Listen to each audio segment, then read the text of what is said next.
मोदी जी कहते हैं कि वो सबके साथ है, मगर ये आंकड़े बोलते हैं जो सबका होता है वो किसी का नहीं होता।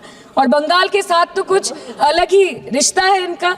The relationship is that of quid pro को, ठुकरा के मेरा प्यार मेरा इंतकाम देखेगी। मतलब वोट है तो नोट है और वोट नहीं तो नोट नहीं। मैडम, हेल्थ केयर की स्कीम्स में सिर्फ फंड हमको दिया नहीं जाता क्योंकि कलर कोडिंग मैच नहीं करता है। सो आप सबका साथ सबका विकास जो बोलते हैं, is it hinging on colour coding?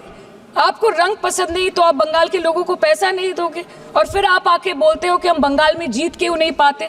Ma'am, this is the reason, this stepmotherly attitude, जिसके लिए बंगाल के लोग हर बार इनको बड़े बड़े रसगुल्ला खिलाकर वापस दिल्ली भेज देते हैं।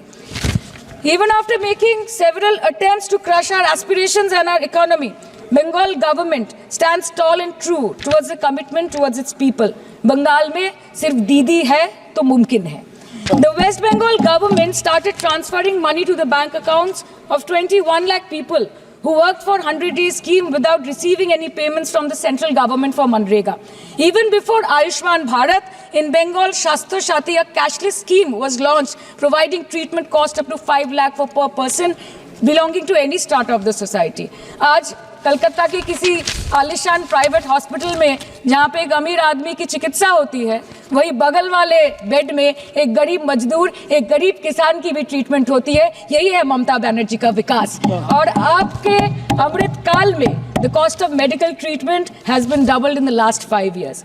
आप फार्मास्यूटिकल्स की, सर आरजीकर पे बात ना बोले, आपकी सीबीआई पे अभी तक कुछ बोल नहीं पाए। हम लोगों ने जो, हमारी पुलिस ने जो बोला था, they are still sticking to that. So उसके बारे में मत बात करें, ठीक है? आप उत्तर प्रदेश के बारे में बात करें ना sir. Sir, medical inflation is at 14%। Regularly लिए जाने वाले दवाइयों की कीमत 50% बढ़ गई।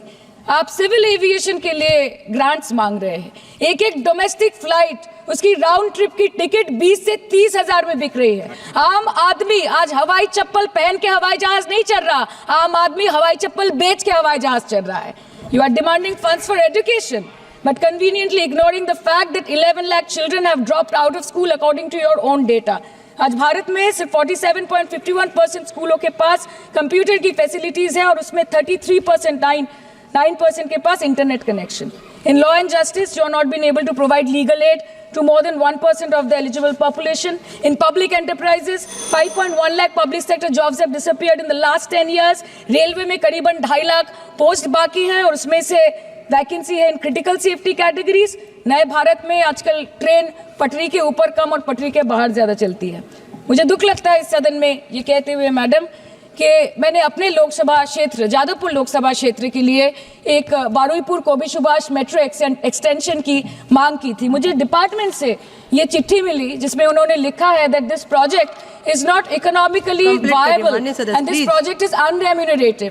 तो आपको अगर सब जगह से पैसा चाहिए तो मुझे ये बात समझ में नहीं आती कि लोग खुद के लिए आपको वोट देते हैं कि आपके फायदे के लिए वोट देते हैं। जब ज्यादा बुखार चढ़ जाता है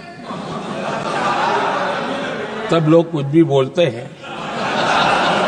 लेकिन इसके साथ साथ ज्यादा हताशा निराशा फैल जाती है तब भी बहुत कुछ बोलते हैं। आदरणीय सभापति जी, जिनका जन्म नहीं हुआ था, जो भारत की इस धरती पर अवतरित नहीं हुए थे, ऐसे 10 करोड़ फर्जी लोग सरकारी खजाने से अलग अलग योजनाओं का फायदा ले रहे थे। आदरणीय सभापति जी, सही को अन्याय न हो इसलिए राजनीतिक फायदा नुकसान की परवाह किए बिना हमने इन 10 करोड़ फर्जी नामों को हटाया और असली लाभार्थियों को खोज खोज करके उन तक मदद पहुंचाने का अभियान चलाया। आदरणीय सभापति जी, ये 10 करोड़ फर्जी लोग जब हटे और भिन्न भिन्न योजनाओं का हिसाब लगाएं तो करीब करीब 3 लाख करोड़ रुपया गलत हाथों से जाने से बच गए। मैं हाथ किसका था ये नहीं कह रहा हूं, गलत हाथों से। योजना ऐसी हो ताकि जनता को भी बचत हो। और आपने देखा होगा आयुष्मान भारत योजना,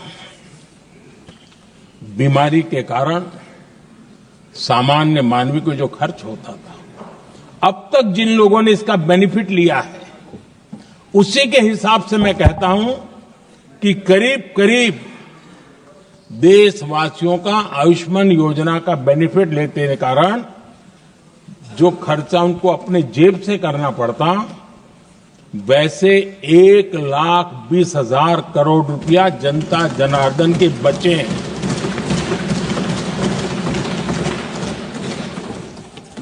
ये आवश्यक है कि अब जैसे जन औषधि केंद्र, आज मध्यम वर्ग के परिवार में 60-70 साल उम्र के परिवार के स्वजन हो तो स्वाभाविक है कोई न कोई बीमारी आ ही जाती है, दवाई का खर्चा भी होता है, दवाएं महंगी भी होती है। हमने जब से जन औषधि केंद्र खोले हैं जिसमें 80% डिस्काउंट होता है, और उसके कारण जिन परिवारों ने इन जन औषधि केंद्रों से दवाइयां ली हैं उनके करीब करीब 30,000 करोड़ रुपए दवाई को खर्चा बचा।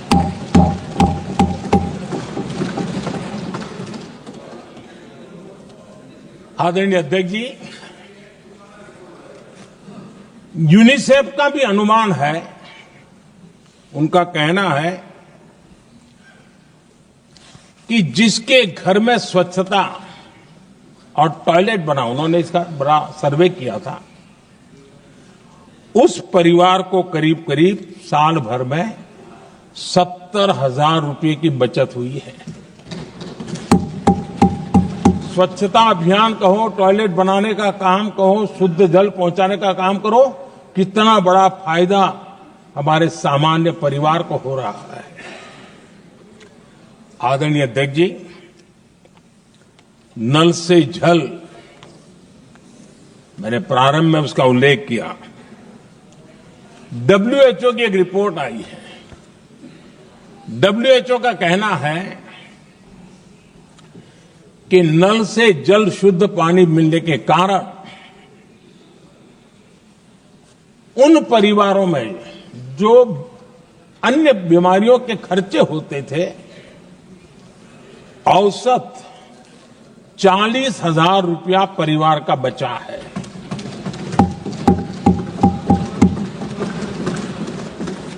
मैं ज्यादा गिन नहीं रहा हूं, लेकिन ऐसी अनेक योजना है जिन योजनाओं ने सामान्य मानवी के खर्च में बचत की है।